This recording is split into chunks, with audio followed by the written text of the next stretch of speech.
True Crime South Africa is published in conjunction with Tiso Black Star Group, publishers of Times Live, Business Live, and Sowetan Live. The opinions expressed in this podcast do not necessarily represent the views or opinions of the Tiso Black Star Group or any of its affiliates.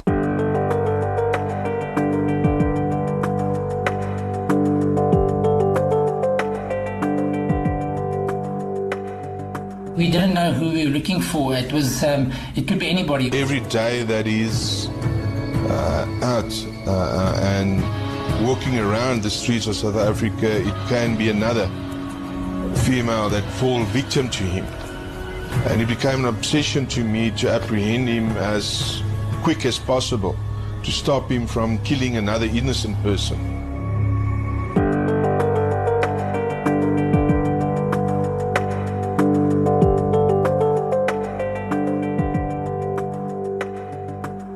Welcome to True Crime South Africa.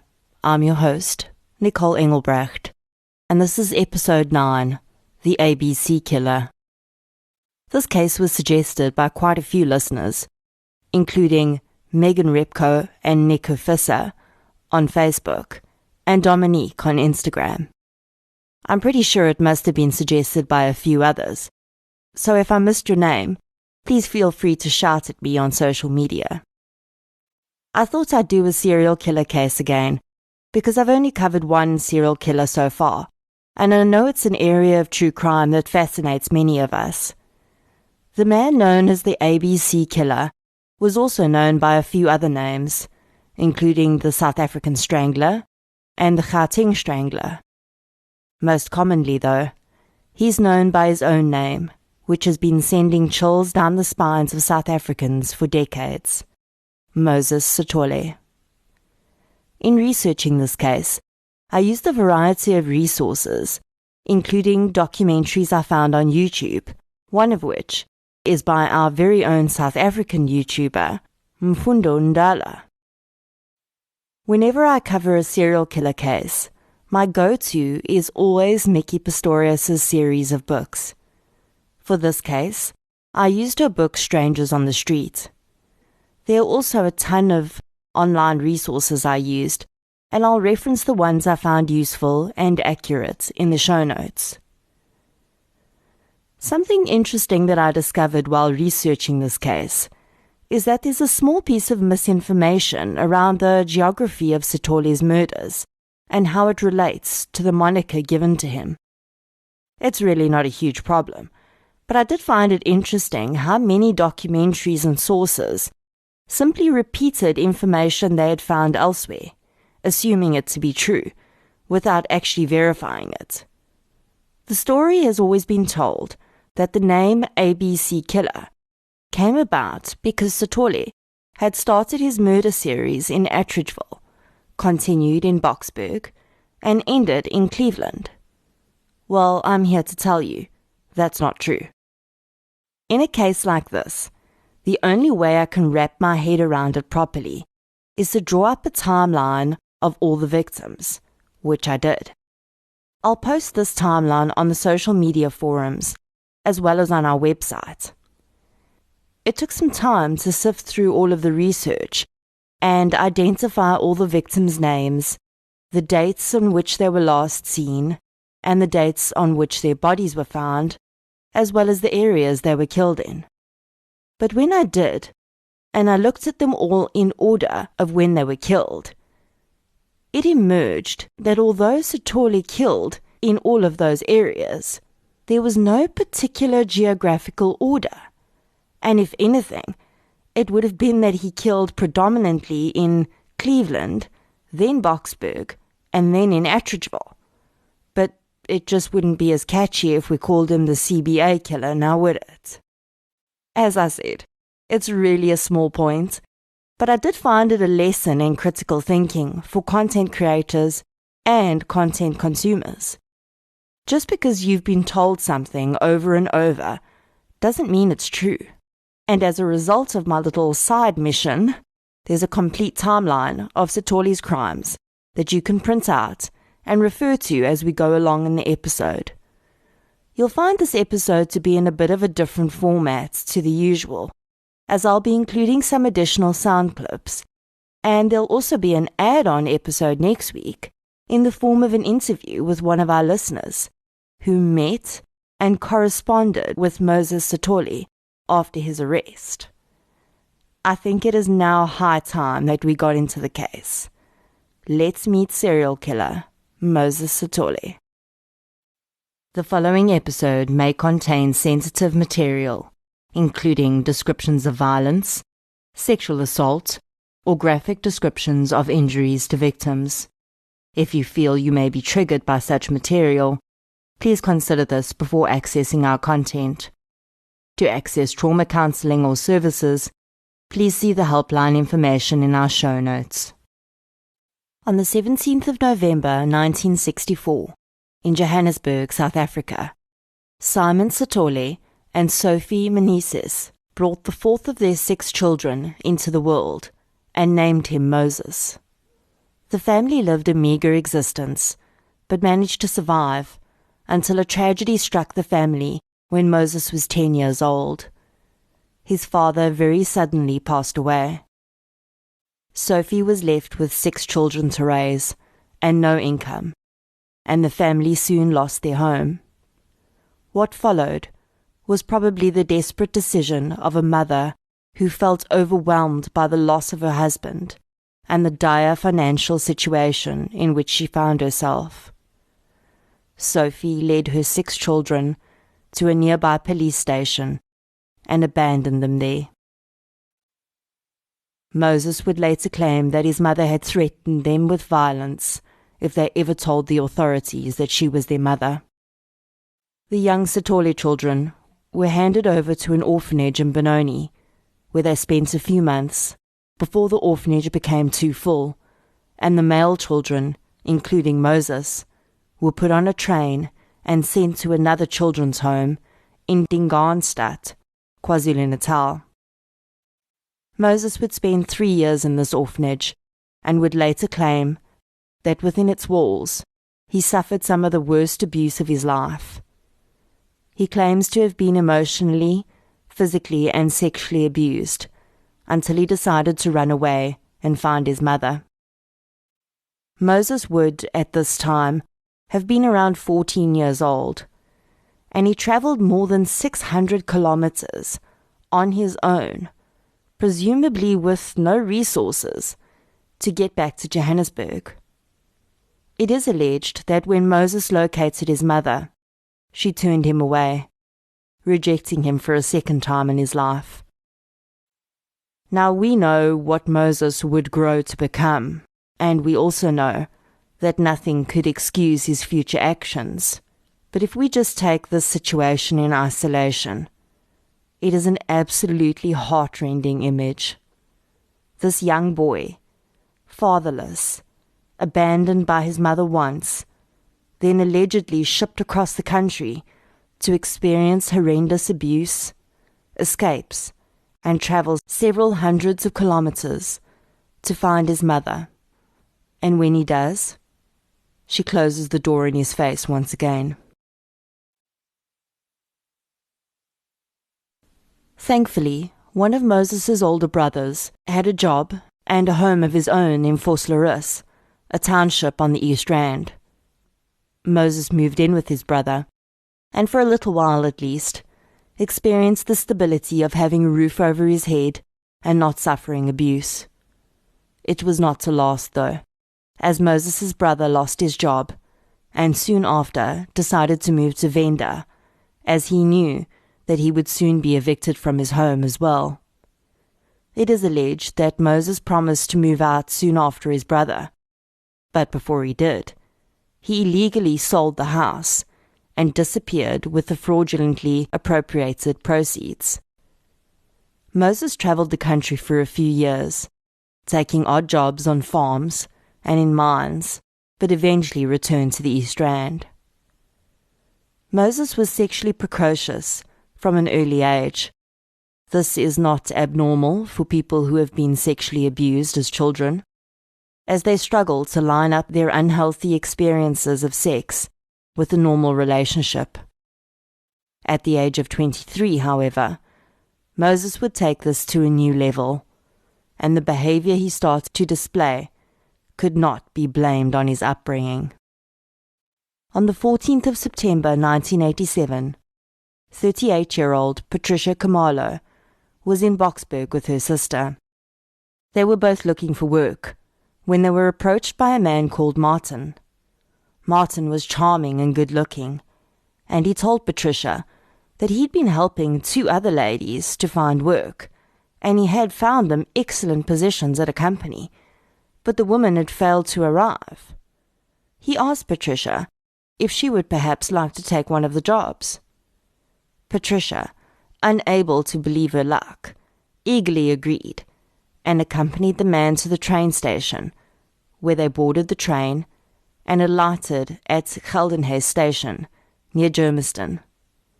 Martin told Patricia that they could take a shortcut through the veld to the company's premises, and she followed him.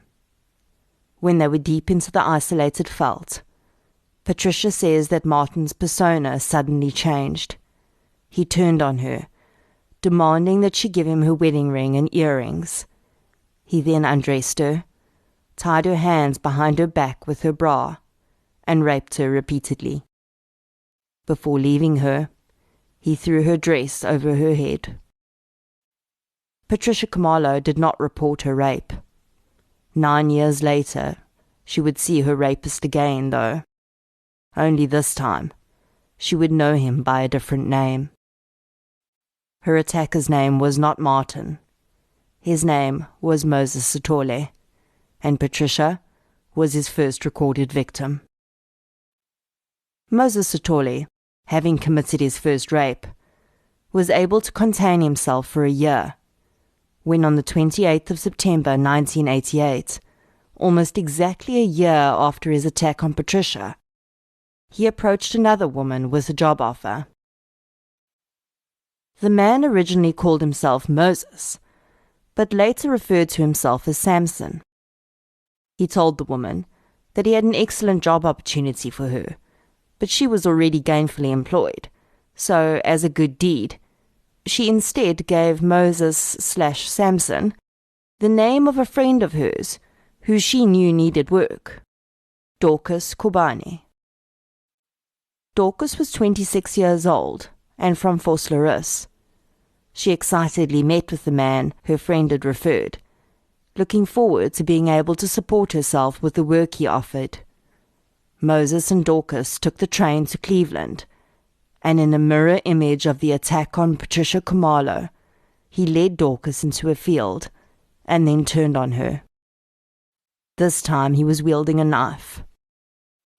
He threatened to cut Dorcas to pieces if she didn't do what he said, and then pushed her to the ground and raped her. After raping her, Moses sat next to Dorcas and tried to engage her in conversation. He told her that he had a girlfriend in Vosloorus called Sibongile, and that she had stolen jewelry from him. He wanted Dorcas to go to Sibongile's house and retrieve the items. He then asked Dorcas if they could have sex again. She refused, and he raped her. He then started to beat her and attempted to strangle her. A man walking through the veld stumbled upon the scene, and Moses released his hold on Dorcas and fled. Dorcas, terrified at the threats of violence from this knife-wielding man, also did not report her rape.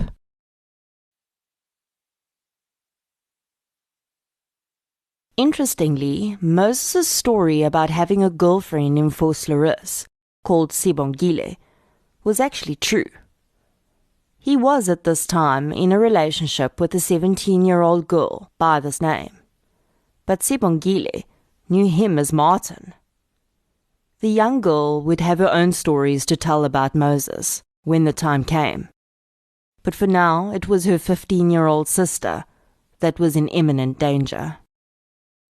Sibongile had introduced her new boyfriend to her family, and they all felt comfortable around him.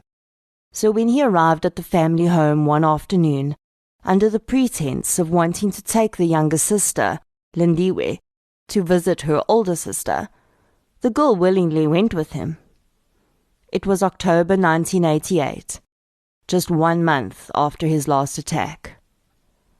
The pair took a taxi to the station and then boarded a train to Geldenhuys station. In the same veld where he had raped Patricia Khumalo, Moses turned on young Lindiwe, and wielding a bottle of petrol, he threatened to set her alight. He slapped Lindiwe and then raped her. After the rape, he throttled her until she lost consciousness. When she awoke, he threatened to kill her if she told anyone about the rape. He then took her back home to Vosloorus. Terror kept Lindiwe in silence for another 9 years. Moses had by now committed 3 rapes, and the violence in each had escalated. 4 months after his attack on Lindiwe, Moses Sithole would pick another woman. Having committed 3 offences and not seeing a sign of police on his doorstep, I can only assume that Moses was starting to become a bit arrogant. As with most sexual offenders, he probably had an inflated view of the power he held over his victims, as none of them had reported him yet. Then he chose Buyiswa Swagamisa, and she would prove to be his undoing. In February 1989, Buyiswa was on her way to Germiston when she met a man calling himself Lloyd Thomas. The man told her that he could help her with work in Cleveland. She accompanied him. In the middle of the veld, Lloyd Thomas, who was, of course, actually Moses Sithole, pulled a panga on the woman and told her to undress. Buyiswa would later explain that after his initial statement, he had held the panga to one side and told the woman that if she didn't want to have sex with him, she could run away, but if he caught her, she would die. Buyiswa, frozen with fear, did not run. He then slapped her and told her to get undressed. When she didn't move, he slapped her again and stripped her himself. He tied her hands behind her back with her underwear. According to Buyiswa, he could not get an erection, so Moses had forced her to kiss his neck and fondle his ears. He then raped her. After raping her, Moses told her that he hated women because he had once had a daughter with a woman who had murdered the child by poisoning her. There is no proof of this story anywhere, but I do find it interesting that Moses was already trying to justify his behavior to this woman, because she would become the new symbol of hatred he used in his future crimes. Moses left Buyiswa with her overcoat tied over her head and threatened to kill her if she reported the rape. Buyiswa, however, did report the rape. She was the first of Moses's victims to have enough courage to take her case to the police station. Unfortunately, nothing came of her report initially, perhaps because Moses had used the alias of Lloyd Thomas. 3 months after the attack, Buyiswa spotted Moses in the streets outside her place of work in Cleveland. She phoned the police, and they arrived in time to arrest the man. In a shocking display of callousness and complete disregard for the victim, the police made Buyiswa travel to the police station in the back of their van with Moses. Moses took full advantage of being in an enclosed space with his victim, and allegedly told her, "Bitch, I should have killed you when I had the chance."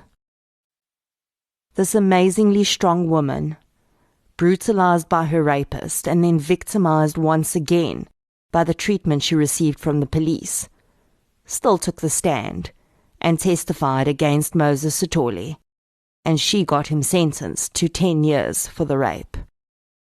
This would not be the last time Buyiswa saw her attacker, though. Moses Sithole had always denied raping Buyiswa and started serving his 10-year sentence, still proclaiming his innocence. His fellow convicts, however, weren't as convinced of his innocence. And in the jailhouse pecking order, rapists are way down there with anyone convicted of an offence against a child. Moses Sithole was brutally sodomized while in prison, and this only served to feed the hatred he felt towards Buyiswa and all that she would come to represent. Despite his growing hatred toward women during his first incarceration, Moses also met the woman who would become his common-law wife during this time. He met Martha while she was visiting her brother, who was serving time in the same prison as Moses, and it wasn't long before Martha was coming to visit him too. Martha's family was reportedly very unhappy that she had started a relationship with a convict, especially one convicted of rape. But I have no doubt that Moses, being the charming and manipulative person he was, convinced Martha that he had been falsely accused by his rape victim. Moses Sithole was released in 1993 after serving 7 years of his sentence. He moved in with Martha and her family and started to work as a mechanic with his brother-in-law, repairing vehicles in their front yard. It seems that Moses tired of this after a few months, though, and told Martha that he was going to start looking for another job. Martha and her family would report that Moses would dress in smart pants and a collared shirt every morning. He would roll up the day's newspaper and put it under his arm and set out to look for work. In early 1994, Martha had announced that she was pregnant with Moses's child. It was around this time that Moses decided to start going out to look for work. The decision seemed quite normal, considering he had a child on the way. He needed to make money. The truth, however, was far more sinister, and I cannot help but wonder if Martha's pregnancy was a trigger for what came next.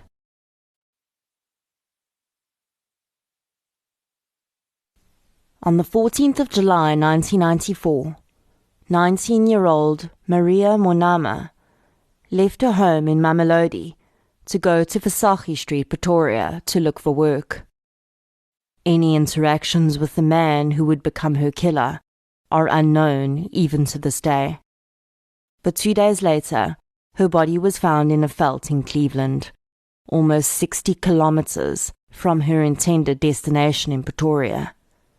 She had been raped and strangled. Her killer had left a message on her legs. Written on her thighs were the words, "She is a bitch. We will stay here until you understand. And, please, I am not fighting with you." Sadly, although Maria's body was recovered so quickly, her parents only discovered that she had been murdered 4 months later, when pictures of the crime scene appeared in a newspaper. This is usually where I would say that Moses Sithole had claimed his first murder victim, but this case is a little more complex than that. I'll skip ahead and tell you that Maria's murder would be among the charges of which Moses Sithole will eventually be convicted, but she would also be one of the victims to originally be attributed to another serial killer. That's right, I said another serial killer. I'll get into that part of the story in a bit, but keep in mind that the end of apartheid in South Africa saw the sudden movement of a huge amount of people who were previously not free to do so. Most of those people were honest, hard-working individuals who finally found themselves in a position to be able to look for work or study outside of rural areas. But some of those people had darker intentions in mind. For a few, there was suddenly a huge number of victims available to them. Victims whose families didn't necessarily have contact with them or know their exact whereabouts. 1994 became the year that men with murderous intentions could wreak havoc on a transient population, and they did.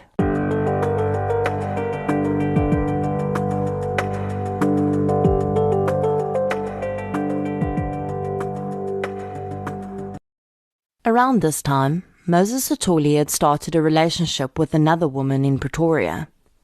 The relationship was brief, but Amanda Tete did introduce him to her family as her boyfriend. On the 2nd of August 1994, Amanda left the house at around 9 o'clock in the morning. She told her parents that she was going to pay a bill, and then she was going to the school in Pretoria at which she taught. When Amanda did not return that evening, her family's concerns started to build, until a week after she disappeared. They visited John Vorster Police Station to report her missing.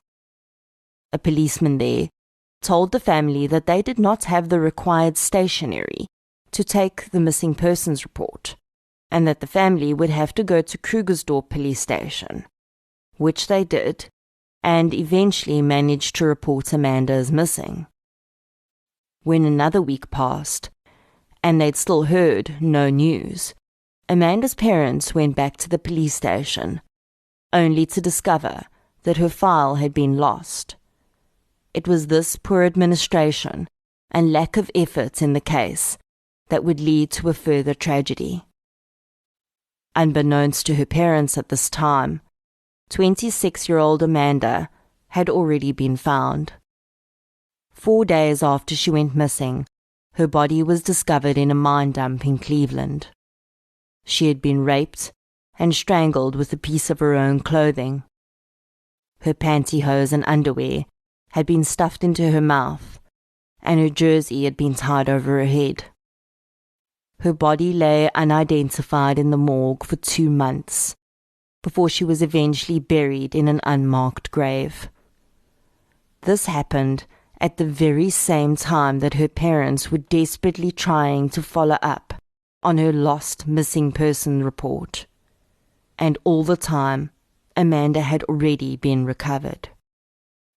On the 17th of October 1994, Amanda's father identified his daughter's photograph in a newspaper, as had Maria's family. She was eventually given back her name after all the bungling, and her body was exhumed so that her family could give her a proper burial within their own customs. Moses Sithole attended Amanda's funeral. Amanda's case, like Maria before her, would be embroiled in mystery for years to come. It was discovered that her credit card was used on several occasions between the 2nd and the 4th of August to draw cash. The ATM CCTV footage was accessed, and the identity of the man using her card would also become the matter of controversy at a later stage. Just a week after Amanda Tete had gone missing, 33-year-old Joyce Mashabele left her home in Yeoville to visit her sister. She never returned home. On the 14th of August, a man calling himself Moses Sima contacted Joyce's employer. By this time, she'd been missing for a week. He told her boss that he had found Joyce's identity documents and some paperwork that belonged to her lying in a field. He arranged to meet with her family and handed over the documents. When asked where he had found it, he said he couldn't remember anymore. Joyce's body was discovered on the 19th of August, 1994, in Lotus Gardens, Pretoria. She had been assaulted, raped, and strangled with her own pantyhose. It was never confirmed whether Joyce's family were able to identify Moses Sithole as the same man who had handed over the documents to them, but I honestly don't think that it's a coincidence that the man called himself Moses. We're going to come back to Joyce's case when we discuss the twist that this series takes later on. 24-year-old Amanda Mokale lived in Soshanguve and was studying fashion design at a college in Pretoria. between the 5th and the 7th of September 1994, Amanda was in Church Plain Square in Pretoria town, close to her college. She was approached by a Zulu-speaking man who offered her a job selling cell phones. She was overheard setting up an appointment with him for the following day. Amanda Mokale was never seen again. An eyewitness stated that the man was between 25 and 30, and an identikit was drawn up.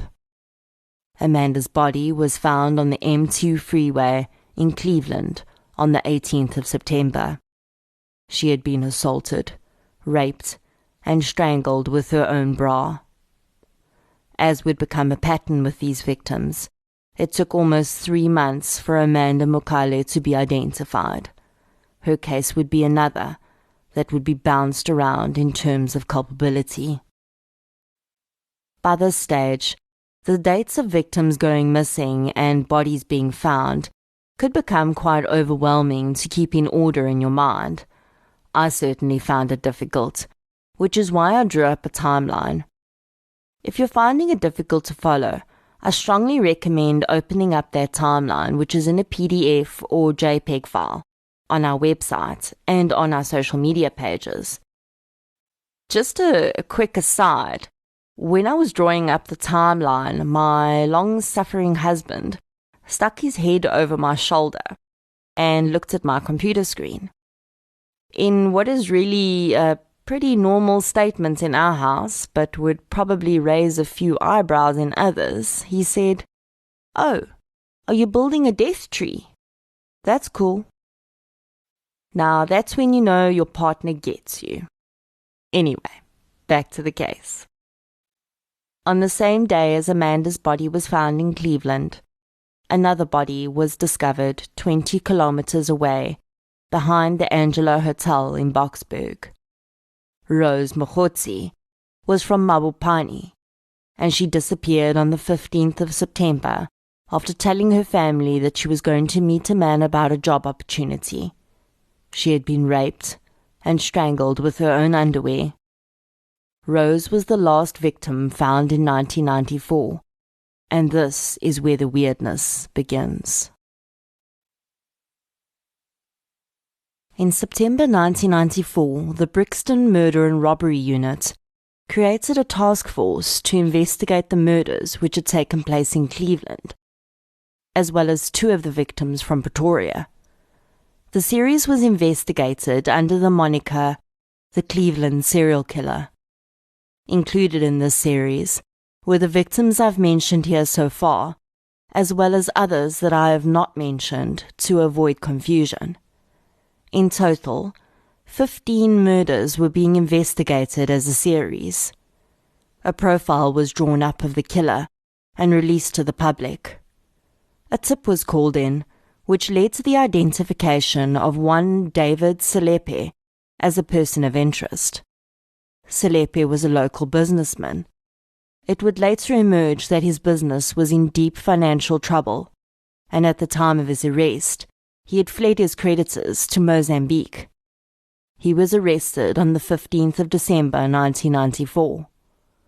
When he was arrested, newspaper clippings of the Cleveland serial killer stories were allegedly found in the boot of his vehicle, and it was also alleged that blood droplets from some of the victims were found in his vehicle. Police would later say that during interrogation, Selepe had admitted to committing 15 murders in the Cleveland and Attridgeville areas. He had also told police that he had not acted alone. Selepe claimed that he had an accomplice, which he referred to as both Mandla and Tito. Police would later interview a man who was incarcerated called Mandla, who they believed had links to Selepe, but they would eventually discount the accomplice theory completely. Selepe, they insisted, was the Cleveland serial killer, and he had acted alone. Selepe allegedly led police to some of the murder sites, and on the 18th of December 1994, he was pointing out the site of Amanda Tete's murder. To be clear, yes, this is the very same Amanda Tete who was confirmed as Moses Sitole's girlfriend. But bear with me, we'll get there. You may recall that I said that there was cash withdrawn from Amanda Tete's credit card after her death, and that there was CCTV footage of the person using that card.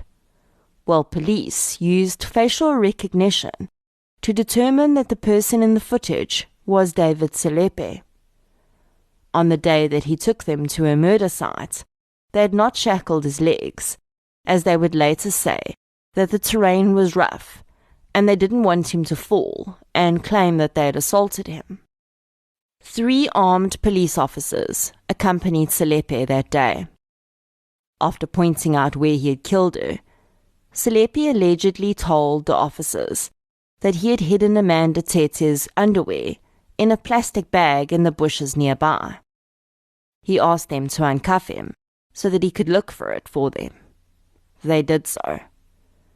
Selepe found the bag and pointed it out. He then stepped back so that an officer could retrieve the bag, and when the officer bent down in front of him, Selepe grabbed a large stick from the ground, struck the police officer, and started to flee. Shots were fired, and Selepe was mortally wounded. The public outcry was huge, and the embarrassed police force had to explain why they felt it necessary to lethally shoot a man who was armed with only a stick. The Cleveland serial killer task team was disbanded, as the police insisted that Selepe had been their man and that the series was solved. There were many things that didn't add up, though, and as the festive season came and went and the new year dawned, those questions became more urgent.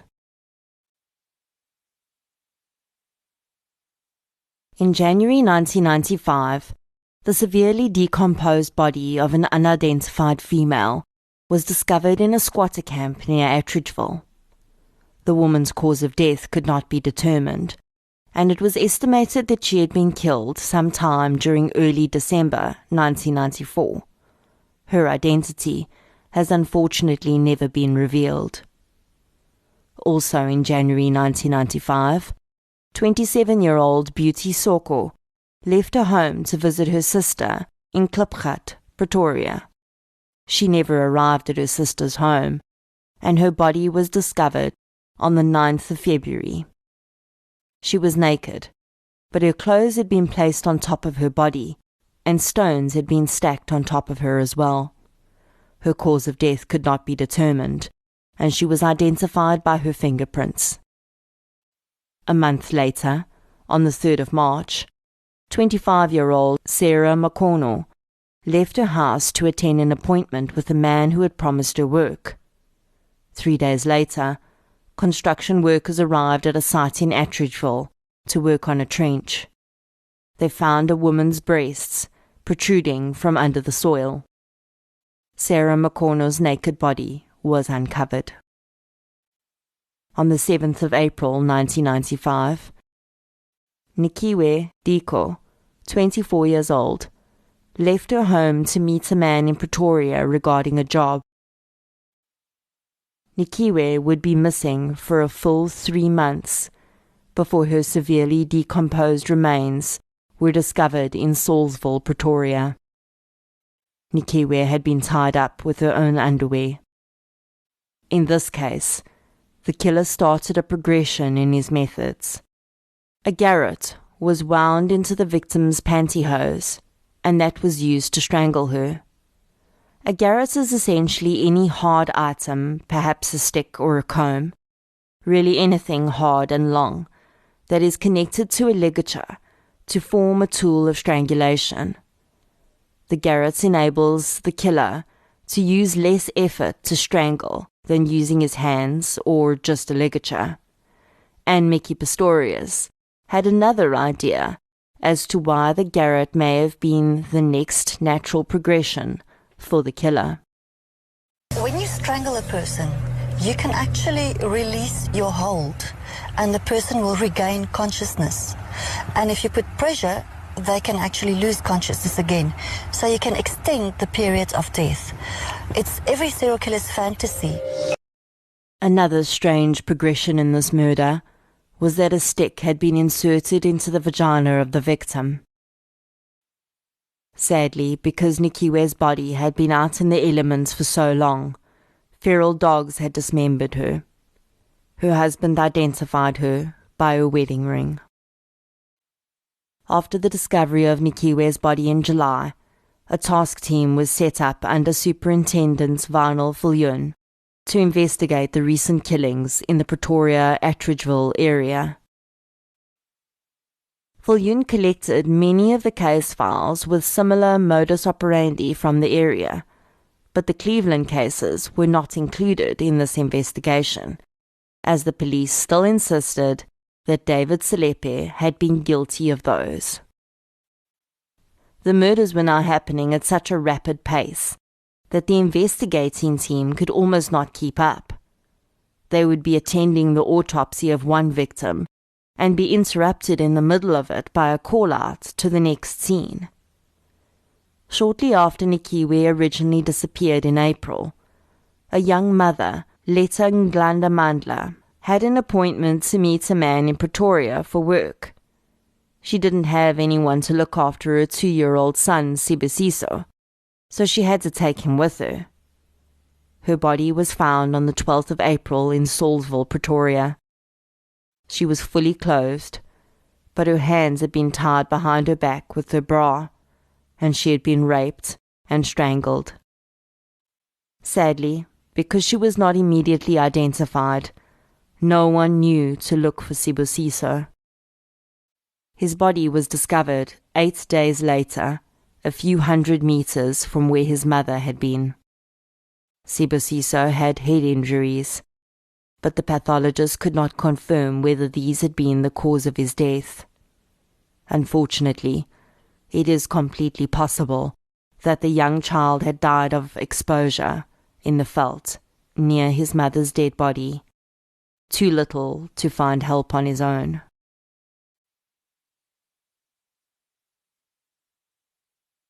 On the 12th of May 1995, Esther Manecha left the Sunset View Cafe in Hercules, Pretoria. Those who last saw her said she was heading home. Her body was found the next day in a mealie field close to her home. She had been raped and strangled with a piece of her own clothing. Her lower body was naked. 21-year-old Granny Ramele left her home on the 23rd of May 1995. She was headed to the Home Affairs office in town to collect her ID. It would be 2 months before her parents were notified that her body had been discovered in a wattle forest near Westford Hospital in Pretoria. She was fully clothed, but had been raped, and a garrote was used to strangle her. She would be identified by her fingerprints. In the beginning of May 1995, 19-year-old Elizabeth Matetsa had a new boyfriend. A colleague of hers would later state that he had been introduced to Elizabeth's boyfriend by the name Selo. When shown a picture of Moses Sithole, he had confirmed that he was Selo. Elizabeth worked at a cafe in Pretoria. On the evening of the 25th of May 1995, her employer dropped her off in Nina Park, Pretoria. Her naked body was discovered 2 weeks later in an open field. She had been raped and strangled. The next victim to be found would show another frightening progression in the killer's modus operandi. 25-year-old Francina Sitebe left work around midday on the 13th of June 1995. On the same day, a man was walking through a koppie area in Attridgeville when he spotted a woman sitting up against a tree in the distance. As he neared, he called out to her, as she seemed to have fallen asleep. When she did not reply, and he came upon her, he realized to his horror that the woman was not asleep. Francina Sitebe had been tied to a tree by her neck. A strap from her handbag, as well as her own panties, had been used. First wrapped around her neck, and then fastened to the tree trunk. She had also been raped. The contents of her handbag were strewn around the koppie, and her ID book was among them. This is how she was identified. Having started by manually strangling his victims with his hands, the killer had progressed to using a ligature, then a garrote to control their airflow, and now he was killing in the most sadistic way possible.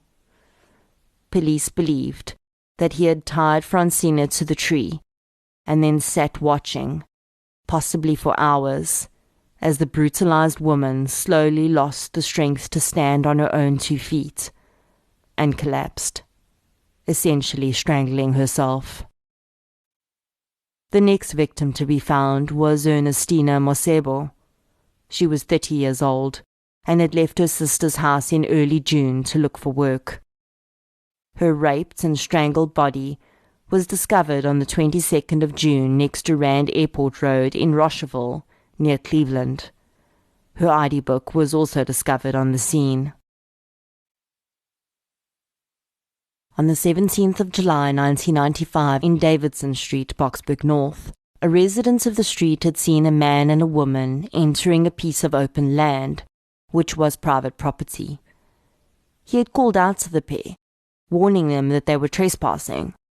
The man shouted back that he knew the area and wouldn't be long.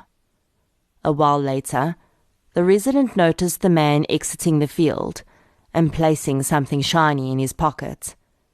The woman was not with him, though.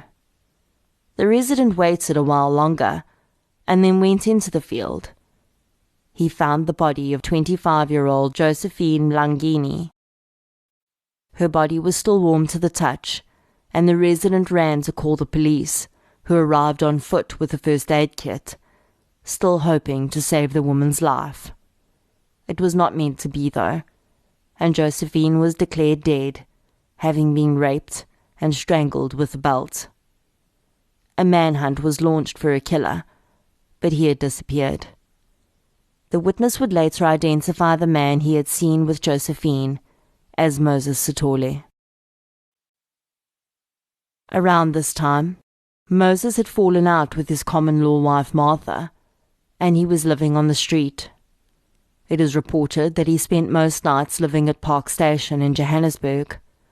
I don't think that Moses chose the spot without forethought. The station was a nexus for several types of public transport. People came and went through the station for their daily activities from all areas. Many of them would have been seeking employment. On the 12th of September 1995, the body of an unidentified female was discovered on Heidelberg Road in Cleveland. She had been assaulted, raped, and strangled. Sadly, she was never identified. It is now known that Moses Sithole had developed an additional method in his ploy to convince his victims that he could offer them excellent employment opportunities. Sithole had invented a fake charity organization, ironically called Youth Against Human Abuse. He had been temporarily employed at Afrox, and even had one of the secretaries there help him to create a letterhead for the organization and an employment application. The secretary would later testify in his trial that she had even helped him to come up with a name for his charity. Moses started to use this organization to draw women in and make them feel more at ease with a seemingly official application form. Mildred Lapule was offered a clerical job at Youth Against Human Abuse, with the promise of a promotion to a social worker within 3 months. She first had a telephone interview with Professor Williams. After this, a man called Piri called to tell her that she had qualified for a second interview, which she had to attend in person. On the 30th of May 1995, Mildred's husband, a taxi driver, dropped her off in Vermeulen Street, Pretoria, for her interview. her husband recalled kissing her goodbye and wishing her good luck for her interview. The next time he would see his wife would be 2 months later. Her body was found on the 26th of July near a railway line in Onderstepoort. She had been raped and strangled with her pantyhose, and her panties were pulled over her head. Moses Sithole was getting more and more brazen, and he would be arrogant enough to invite his next victim to his place of work. In July 1995, he was still working at Afrox in Pretoria. He asked 25-year-old Elsie Cotti to meet him there, as he claimed he'd arranged a job for her. On the 14th of July, she left her home to head out to Afrox. Her body was discovered on the 8th of August in Onderstepoort. She had been raped and strangled with the strap of her handbag. Her hands had been tied behind her back, and a cloth was tied over her face. The contents of her handbag were found nearby the next day, and this is how she was identified. Not far from Elsie's body, police recovered the severely decomposed and charred remains of another unidentified female. It was believed that Elsie's killer had shown her these remains to terrify her before killing her. Police believed that the remains had been accidentally burned in a veld fire and not intentionally set on fire. The unidentified woman was killed either in late 1994 or early 1995. She has never been identified. 2 further unidentified bodies were found in Onderstepoort in August. Both had been killed by strangulation after having been raped. Neither woman was ever identified. On the 16th of September, a police reservist, Solomon Kungwane, took his dogs for a walk at Van Dyk Mine in Boksburg on his day off. His dogs led him to the decomposed body of a woman. He left the area and called police. Over the next 2 days, police would comb the Van Dyk Mine area, eventually discovering what Mickey Pistorius referred to as the most horrifying scene she had ever encountered. Police found 10 bodies, all female, all in various stages of decomposition. All were bound and strangled in exactly the same manner as the Pretoria victims. Investigators suddenly realized that they had a very big problem. Unfortunately, the discovery was leaked to the media, who published photographs of the scene in newspapers the next day. Had this not happened, police may have been able to put the area under surveillance and possibly catch the killer there and then. Another 5 women would lose their lives before the man responsible was caught. It would later be alleged that Moses Sithole had read about the discovery in the newspapers, and, of course, realizing that he could no longer operate in the area, he'd moved back to his old killing field of Germiston, Cleveland and Benoni. A task team was set up under the East Rand Murder and Robbery Unit, headed up by Captain Frans van Niekerk. Having realized that the modus operandi was identical to the Pretoria killings, the 2 task teams were joined together, although the original Cleveland murders were still not included in the investigation, as police stuck by the narrative that David Selepi was responsible for those. The investigation into the victims found at Van Dyk Mine would eventually give police their first break in the case. So much publicity was given to the astounding find at the site that Nelson Mandela even called off a trip he had planned to visit the site and call for information and assistance from the public, which could lead to an arrest. The scene was scoured from the air, and an entomologist who had recently developed a method of using insect larvae to determine approximate dates and times of death was also called in. It was clear from the close proximity of the bodies that the victims had been able to see the decomposing bodies around them as they were led into the field to meet the same fate. Only 6 of the 10 victims found at the Van Dyke mine were ever identified. They were Nelisiwe Zulu, Amelia Rapudile, Monica Vilikazi, Hazel Madikizela, Jabulile Matate, and Makobo Mahotsi. The other 4 women were buried without their identities ever being known. When investigators found Amelia Rapudile's ID book at the Van Dyke mine, they traced her place of work, which was Johannesburg International Airport, later renamed O.R. Tambo International Airport. They discovered that she had last been seen at 2 o'clock on the afternoon of the 7th of September. She had left the airport with a man who had been offering her and some of her co-workers jobs. Amelia was 43 years old and lived in Krugersdorp. Her family was notified of her death. When police interviewed her co-workers at the airport, one of them pulled out an application form that the man who was offering them jobs had left with her. It was for an organization called Youth Against Human Abuse. Amelia's bank card had been used to draw cash after her death. Another victim found close to Amelia's body at the mine was Monica Vilikazi. The 31-year-old woman had left her home on the 12th of September, telling her grandmother that she was going to attend an appointment for a job. When police went to her home to notify Monica's grandmother of her death, the lady had a strange and disturbing story to tell police. She said that on the day before Monica disappeared, she had taken a telephone message for Monica from a man called Moses. The man had given Monica's grandmother information regarding a job that he had for her granddaughter. It seems that at this point, Moses had become so arrogant that he had no problem using his own name in telephone calls. The story became darker, though, when Monica's grandmother told police that the man had phoned again, 3 days after Monica had gone missing.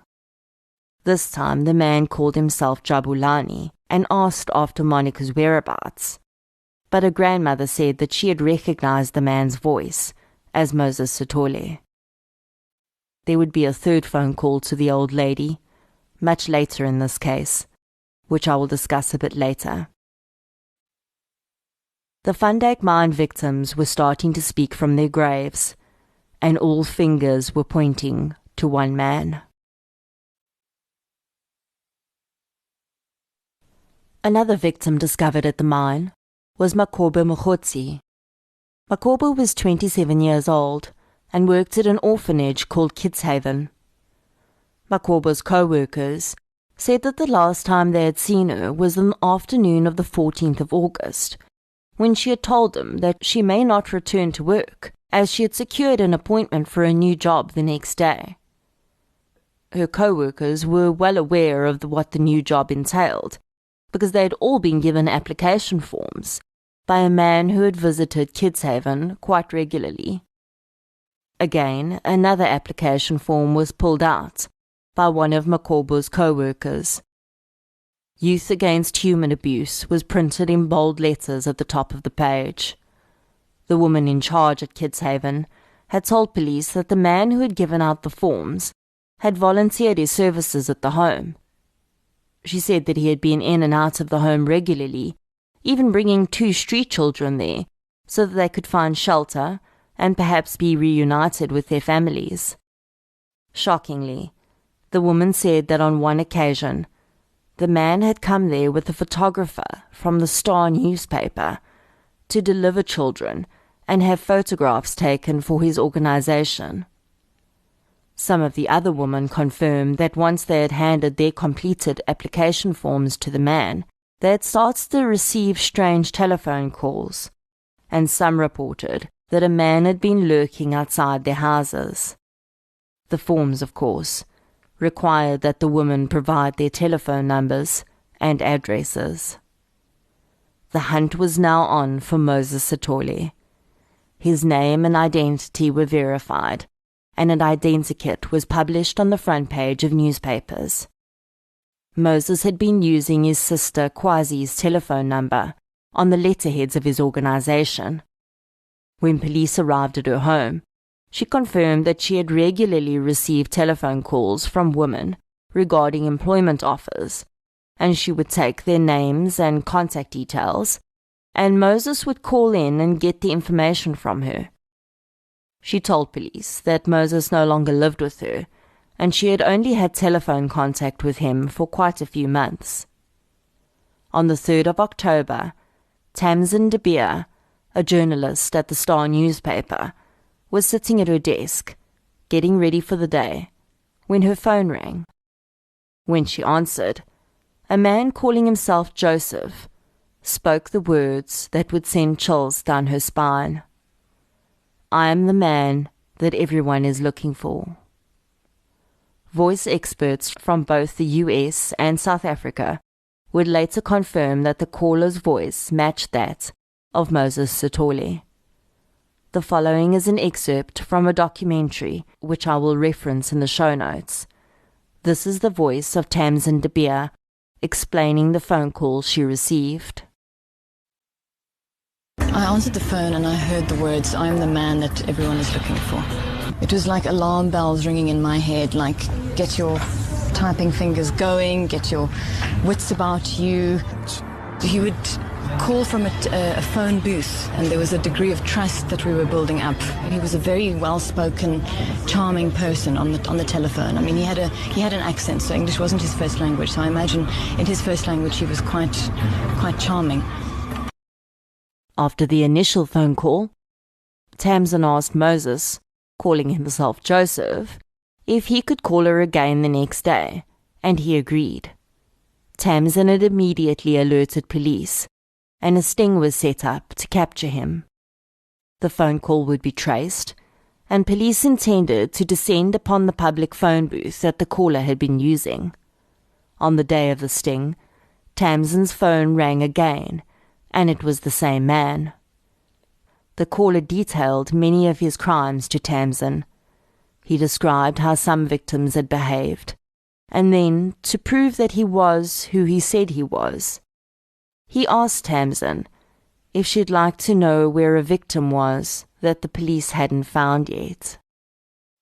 He didn't want to be caught by the police. That was in fact his motive for calling. He wanted to outsmart. He described how some women would fight, other women would just give up. It was of some interest to him, I think, how certain women would respond and others would fight. I remember him saying that some women were as strong as men, and he really struggled with them. It wasn't a recent victim. He said there was a piece of metal over her body, and that he had gone back and he had lifted up the piece of metal and found her there, and she was basically a skeleton at this point. He then described where another body was, a relatively fresh one, that she was... He said, "Hang on," and the phone went dead. There was nothing. And I remember on the line going, "Hello, hello, hello." I was quite alarmed that perhaps the police had shot him. And I remember thinking, no, shame, this poor man out there, this lost, broken person, which of course he was, but he was also a monster. The caller ended up giving Tamsin the location of 2 victims before being spooked by the presence of someone he believed to be police and fleeing. He had not been captured, but he knew that Tamsin had sent the police for him, and he was not happy. He called her again. This Joseph character basically shouted at me about how could I have done that, but what did I do? We had a trust going, I broke the trust. Tamsin never heard from the man again. Police did find the 2 victims that the caller had described. The first was a woman, found under a sheet of corrugated iron near Jupiter Station on the East Rand. Due to her skeletonized state, she was never identified. The second victim the caller had described to Tamsin was found in a ditch behind the railway lines in Germiston. She was identified as 31-year-old Beauty Ndabeni. She had left her home in Soweto on the 10th of October. She had been strangled using a garrote and her hands had been tied with a pair of pantyhose. What concerns me about this murder is that it took place during the time that the calls were being made to Tamsin de Beer. Was Beauty killed so that the caller would have another victim to give to his new friend? Police used information that the caller had given Tamsin about his past to match against their prime suspect, Moses Sithole. It fit perfectly, right down to the dates he had given about his incarceration for rape on the first occasion. Moses seemed to realize that his time as a free man was quickly diminishing, but it seems that he wanted to be able to end his run on his own terms. Or perhaps he was just really enjoying the cat and mouse game when he decided to contact another journalist. This time, it was Charles Mokhane of the City Press. Unlike Tamsin, Mokhane decided not to contact police, perhaps hoping he could get a statement from Moses and break the story. Mokhane set up an appointment with Moses to meet at a railway station. Moses wanted his common-law wife, Martha, to attend as well, but the family decided that it would be better if Moses' brother-in-law went instead. Mokhane and Moses' brother-in-law arrived at the railway station at the arranged time. Moses never showed up. On the 14th of October, another unidentified female body was discovered, tied to a tree by her neck with shoelaces. Shortly after this victim was discovered, Moses contacted his sister. He told her that he needed to protect himself and asked if she could have her husband bring him a gun. Moses' sister agreed, and they arranged to meet Moses at a factory in Benoni on the 18th of October. His sister then contacted the police. An undercover police officer, Inspector Francis Molovetsi, was planted within the company's security guards on the day. Moses arrived as arranged and asked a security guard to call his brother-in-law from inside the factory. The guard was about to proceed, as he knew nothing of the sting operation, when Molovetsi stopped him and said that they weren't allowed to call workers during working hours. He tried to keep Moses talking, while units moved in to arrest him, but Moses became suspicious and fled down an alley. Molovetsi pursued him, and they met in the alley where Moses pulled out an axe and attacked the police officer. He struck him twice, wounding him before the police officer fired 2 shots, wounding Moses in the leg and stomach. Moses collapsed and was immediately placed under arrest. The police were terrified that they were about to have a replay of the David Selepi saga, and it is alleged that the investigator in charge accompanied Moses to the hospital and told the surgeon that was about to operate on him that he could not let the man die, and he needed to do anything within his power to save him. One would think that the surgeon would be doing that anyway, wouldn't he? Moses was under 24-hour police watch in hospital, but investigators were not about to wait for him to be discharged to question him. As soon as doctors confirmed that he was not going to be impaired, they started the interrogation of the man who had haunted their nightmares for the last 2 years.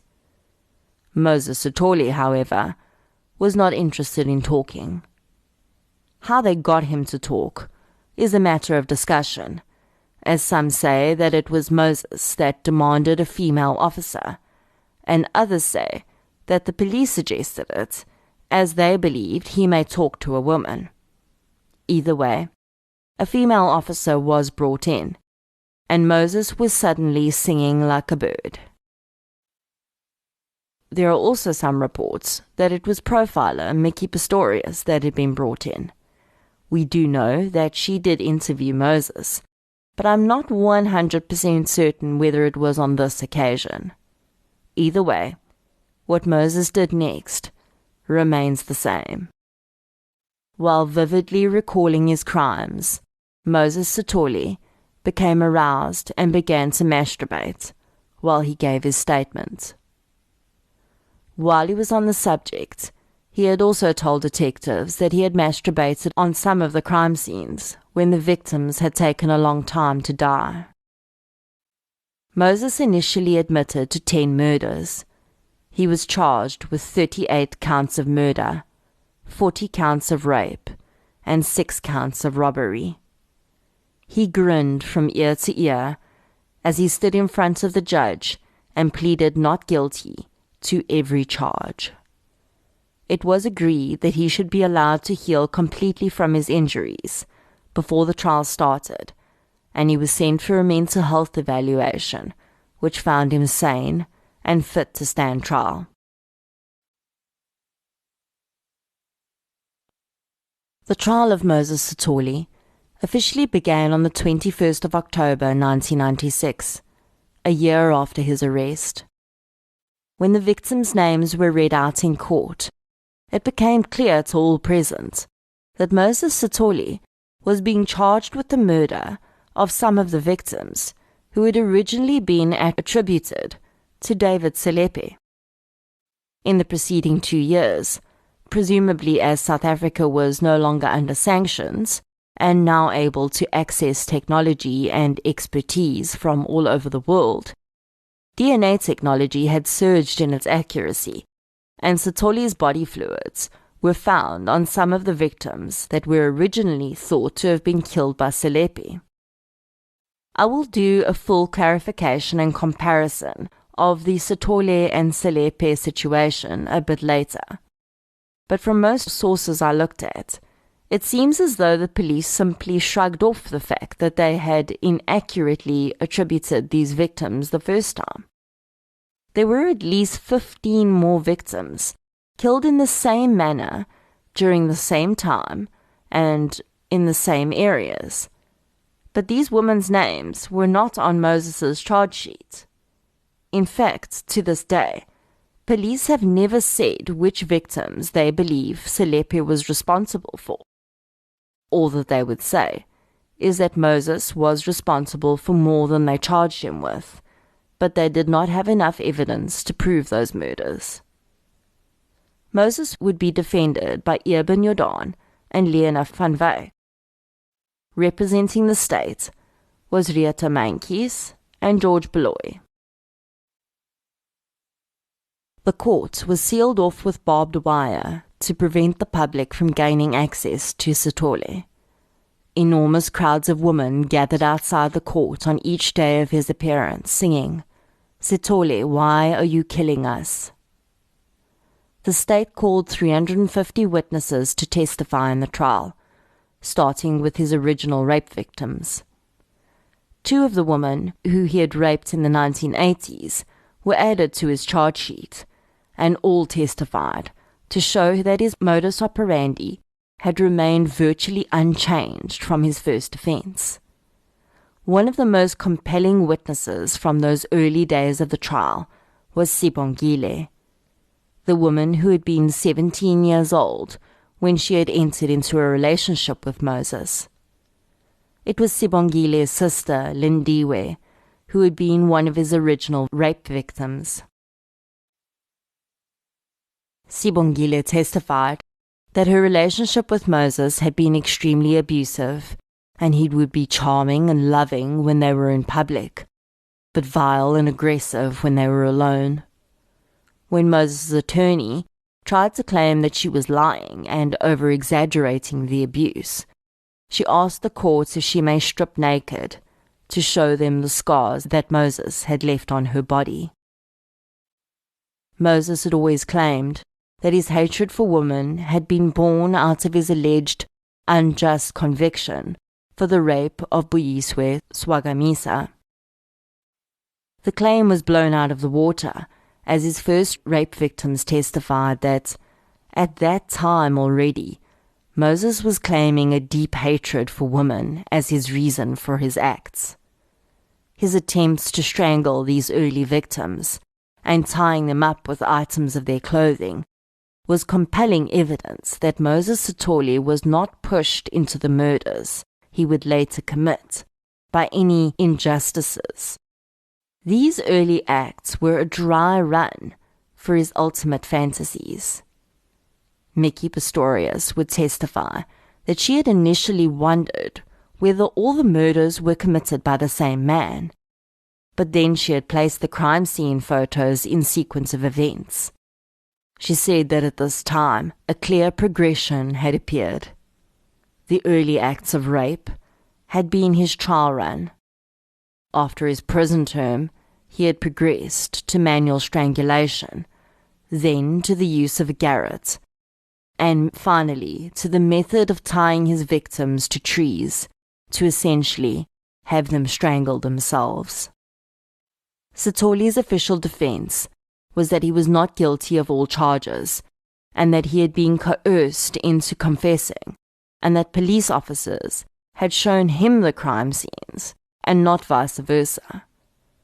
Testimony around his acts of masturbation while he was confessing proved that he was under no stress to provide a statement. Although Buyiswa Swagamisa had already received justice for the crime against her, she testified in the trial to show how Moses's modus operandi had been distinct even at the time that he raped her. As the trial progressed and photographs of Moses's murder victims were shown, it became astoundingly clear that the bulk of the victims were very similar in appearance to Buyiswa. Although we know that Moses definitely did rape Buyiswa, he did seem to have developed a deep rage towards her, perhaps because she was the first to stand against him and refuse to be a victim. The Cleveland victims, which had been originally attributed to David Selepe, were the most difficult to prove.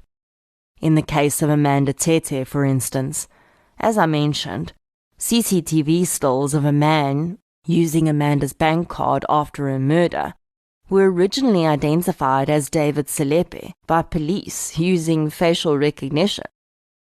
During Moses's trial, however, 2 witnesses, including Moses's own sister, testified that it was in fact Moses in the pictures.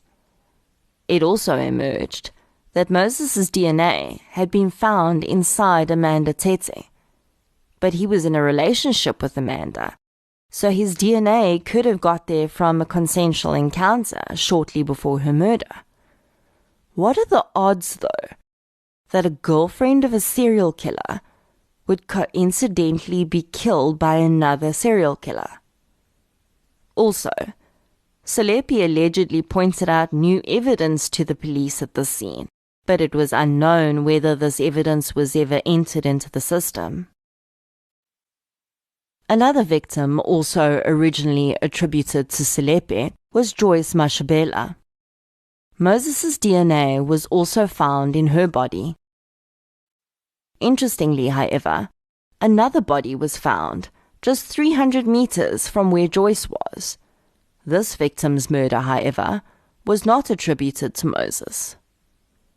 It also emerged that another woman had last been seen in Church Plain, Pretoria, which was also the site of Moses's victim Amanda Mokale's disappearance. The woman was also found murdered, but her murder was not attributed to Moses. Monica Vilakazi's grandmother, who had been receiving calls from a man she identified as Moses, testified that she had received a third call after Monica's body had been recovered. By this time, however, Moses Sithole was already in jail. The man had called himself Mandla, and he had taunted Monica's grandmother, telling her that Moses was going to be acquitted and that Monica had got what she deserved.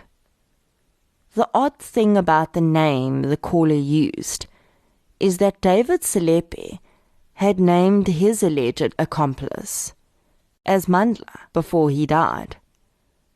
The information about Selepe's alleged accomplice had never made it to the media. Is this another coincidence? who was the man that called Monica's grandmother? If it was in present day, I would say that there is a possibility it was Moses himself, as it's not difficult for offenders to get their hands on a cell phone in prison. But this was in 1996. Cell phones were not very prevalent, and certainly were not being used as currency in prisons yet. Several women came forward during the trial to say that they too had been approached by Moses Sithole. Some he had offered work to, but for one reason or another they had never taken him up on his offer. Others had brief relationships with him and brought the police pieces of jewelry that he had given them as gifts. Many of these pieces were identified by victims' families as having belonged to their loved ones. Another woman came forward to say that she had been involved in a relationship with Moses shortly before he was arrested. Maria testified that Moses had given her pieces of jewelry that were later proven to have belonged to his victims. Strangely, just a short while before Moses was arrested, he and the woman had fallen out, and he had walked into a police station and laid charges against her for stealing jewelry as well as raping him. The arrogance of this man astounds me. It seems to be a running theme with him where he would give girlfriends his victims' jewelry and then accuse them of having stolen it.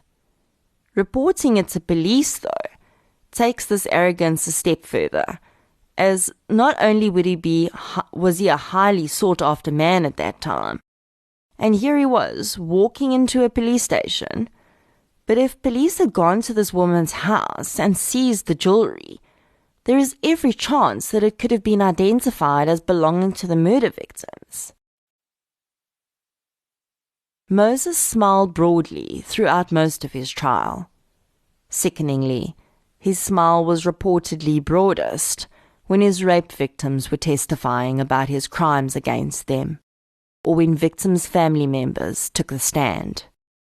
His demeanor suddenly changed when his common-law wife Martha took the stand. She entered the courtroom holding their then 2-year-old daughter, who was asleep in her arms. As she passed him, he asked her to let him hold the child.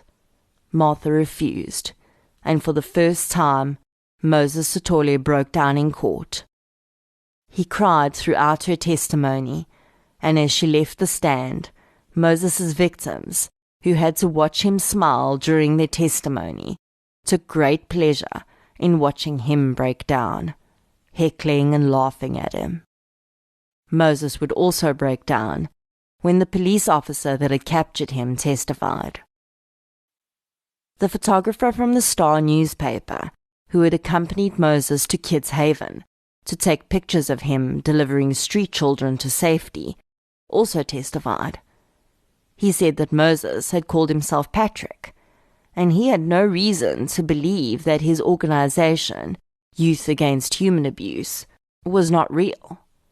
Moses, he claimed, had come across as genuine, and he'd shown a deep concern for the safety of the youngsters. Moses had worked at a company as a truck washer for a time, and one of the truck drivers that had worked with him testified that he had started to get phone calls from various women claiming that they had been offered a job by a man who had given them his cell phone number. The driver stated that after Moses' arrest, the phone calls had stopped. Perhaps the most shocking revelation in the trial came in the form of video evidence. It emerged that Moses Sithole had given an interview which was recorded on video while he was in jail, awaiting trial. The video was recorded by 3 fellow inmates. The men, Jacques Roca, Mark Halligan, and Charles Schoeman, were convicted murderers and also ex-policemen. The men had been involved in a diamond heist in which one of their accomplices had been killed. It is alleged that Charles Schoeman had met Sithole while they were both in the prison infirmary. Schoeman had said that Moses had wanted to commit suicide, and he had asked Schoeman to arrange enough tablets for him to achieve this. Schoeman, aware of the heinous crimes of which Moses was accused, agreed, but convinced him that they should first make an audio recording of Moses confessing to his crimes, and that after Moses killed himself, Schoeman would sell the recording and split the money, with Moses's portion going to his daughter. Schoeman said that Moses had agreed, but when he'd started talking about the crimes, Schoeman had been so horrified that he had told Moses that he thought that he should rather get a video recorder too.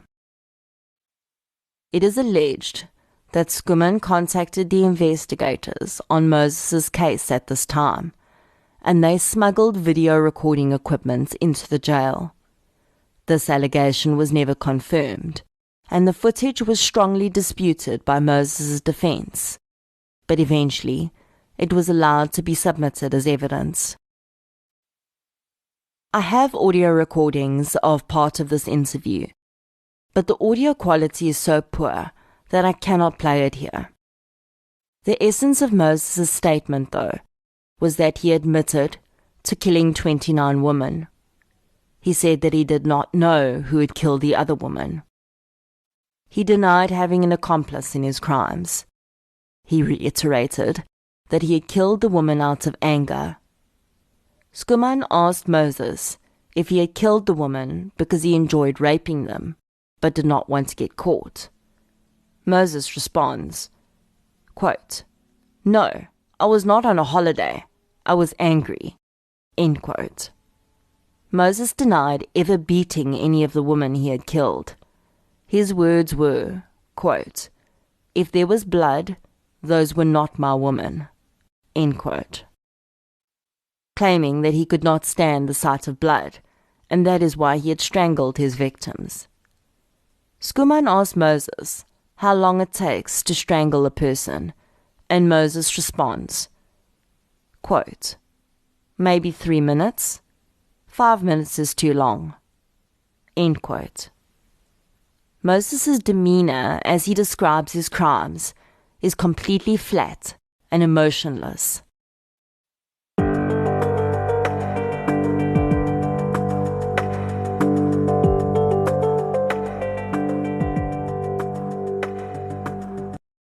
On the 5th of December 1997, Moses Sithole was found guilty of all charges against him, and he was sentenced to 2,410 years in jail, with a mandatory period of 800 years to be served before he could be considered for parole.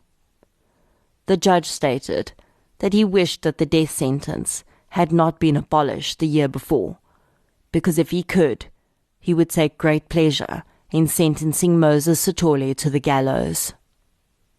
Sithole has the highest body count of a convicted serial killer in South Africa, but he is not the most prolific, as his crimes only span 2 years.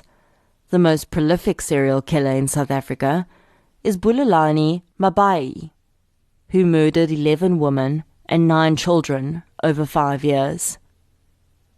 While Moses was in prison, it was discovered that he was HIV positive. At the time, it was determined that he only had between 5 and 7 years to live. Outrageously, police allegedly did not inform Moses's common-law wife, Martha, of his HIV status, and she had to find out from a newspaper article. She had herself and her daughter tested, and sadly, both were also HIV positive. What came from this is one of the most disturbing things about this case for me. Moses Sithole received excellent health care in prison. Treatments, including free antiretrovirals and good nutrition, ensured that he would go on to live a long and healthy life. His wife and daughter, however, were not so lucky. At the time, antiretrovirals were not free to the unincarcerated public, and both Martha and her daughter would die from the disease within 10 years of Moses being convicted. In my opinion, you can add another 2 victims to Moses Sithole's list, not to mention the injustice of a prisoner receiving free treatment that innocent victims are not given access to. In 1997, after Moses was sentenced, a magazine journalist, Angela Mokolwa, attempted to get an interview with him. She was one of many journalists he had turned away at the time, but in 2003, Moses made contact with her, asking if she would be willing to write his biography. Angela agreed and started to communicate with Moses to work on the project. Angela would later say that it did not take long for his behavior to become disturbing. In her words, he started to behave like a psychopath. His letters became more and more inappropriate, and he started trying to control her movements, until eventually Angela realized that she could be at risk if she continued with the project. She called off the arrangement with Moses and shut down all contact with him. A few years later, she would resurrect the project, but she turned it into a fictional piece, which was published under the name Red Ink. The behavior that Moses displayed here would not be a once-off event, as you will hear when I interview Charmaine O'Neill, who met and was pen pals with Moses Sithole. Moses Sithole served the first part of his sentence in Pretoria's C-Max prison, but in 2012, without warning, he was moved to a prison in Bloemfontein. Moses attempted to sue the Department of Corrections for moving him without his consent or prior knowledge. He claimed that being in Bloemfontein meant that he could no longer receive visits from his family. The outcome of this case is not clear, but the last article I could find in 2017 stated that Moses is still incarcerated in Bloemfontein. Perhaps one of the most frightening things about Moses Sithole is that he wasn't hiding in the shadows, waiting to pounce on his victims. He had relationships with many of his victims. He met their families. Even with the women that he offered jobs to, he would often have more than one interaction with them before he killed them. Gerard Labuschagne would say that the pleasure that Moses attained from his crimes was not just from the act of killing itself. Labuschagne says that it was the entire process that gave him pleasure, from selecting the victim to grooming her, gaining her trust, even while he was walking with his victim to use public transport methods, and after the murder, seeing their jewelry worn by other women. It was all part of the fantasy for him. Mickey Pistorius said that she believed that Moses Sithole was addicted to having an omnipotent power over women. When he was killing, he saw himself as a god. This is underpinned by the fact that he progressed into methods of strangulation that could extend his victim's suffering, and where he could be in control of allowing them to breathe or cutting off their supply of air at a whim. Pistorius explains that his addiction stems in part from the abuse and rejection he experienced as a child. Each time he killed, he felt as though he was taking back his control a little bit at a time. Moses Sithole was without a doubt a heinous killer, responsible for far more deaths than the 38 he was convicted of. However, there is a part of the story that remains unresolved, even until today. David Selepi. Were Moses and David working together? What are the chances that there would be 2 serial killers operating in the same area at the same time with exactly the same modus operandi? The profile drawn up for the killer in the Cleveland, Attridgeville and Boksburg murders fits Selepi on more counts than it did Sithole, But Sithole could be physically tied to more of the murders, where Selepe could not. If you have a look at the timeline I created, you will note that there are no murders attributed to Moses Sithole during the period September 1994 to December 1994. This is because of the police's insistence that Selepe was responsible for the murders that occurred during that period. So, Moses killed 5 women in 2 months and then just stopped for 3 months, only to start again in January and kill at least another 33 women in 10 months before being arrested. That doesn't make any sense to me. Unless he was comatose or incarcerated, and we know he was neither, I highly doubt that Moses Sithole managed to stop killing for 3 full months. I think that a far more likely scenario is that many of the victims attributed to Selepe were actually killed by Moses.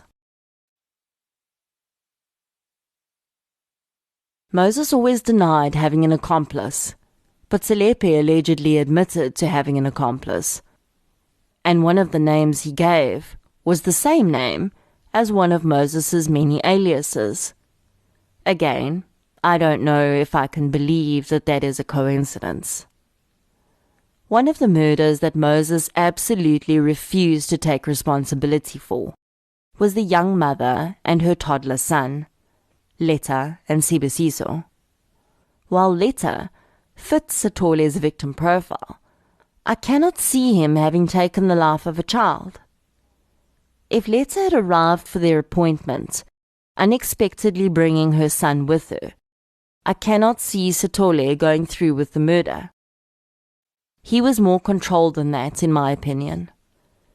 Perhaps he did kill Letta and knocked Sibusiso unconscious, hoping to give himself time to get away. And maybe the child died of exposure. Sithole's history with children, in terms of helping street children, and his connection to his own daughter, make it very difficult for me to believe that he was responsible for Sibusiso's death.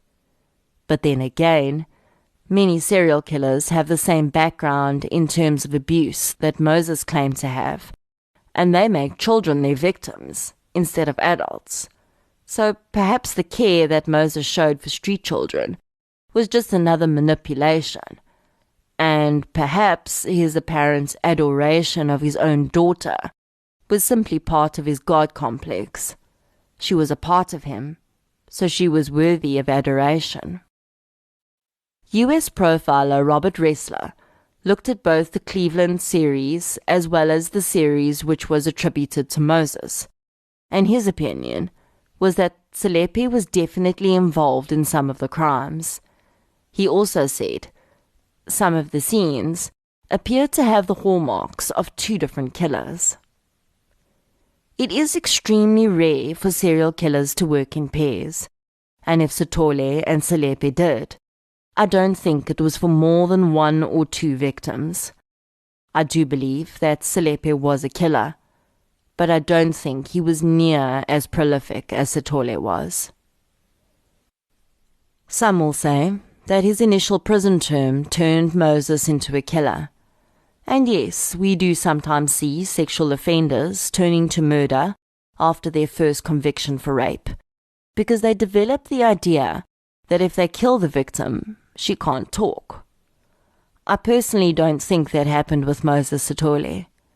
I think that the nature of his initial crimes proved that he was always going to become a killer. It was just a matter of time. Moses Sithole was a ticking time bomb from the moment his mother abandoned him at that police station. Intervention along the way would have helped, but none was forthcoming, and instead, circumstances simply fed what was growing inside him. As I did when I covered the Station Strangler, I feel that it is only fitting to end this episode by reading out the names of the women who lost their lives, because they are the ones that matter. They were mothers, they were daughters, they were friends. Most of them just wanted to find a job, to provide for their families and themselves. But instead, they found a predator who robbed them of their futures. So for a minute, let's remember them and not Moses. Maria, Amanda T. Joyce, Amanda M. Rose, Beauty S. Sarah, Nikiwe, Letta, Little Sibusiso, Esther, Granny, Elizabeth, Francina, Ernestina, Elsie, Josephine, Oscarina, Makoba, Neliswe, Amelia, Monica, Hazel, Agnes, Beauty N, the 11 unidentified women who were never given back their names, and all the victims whose names didn't appear on a charge sheet. It is you we remember now.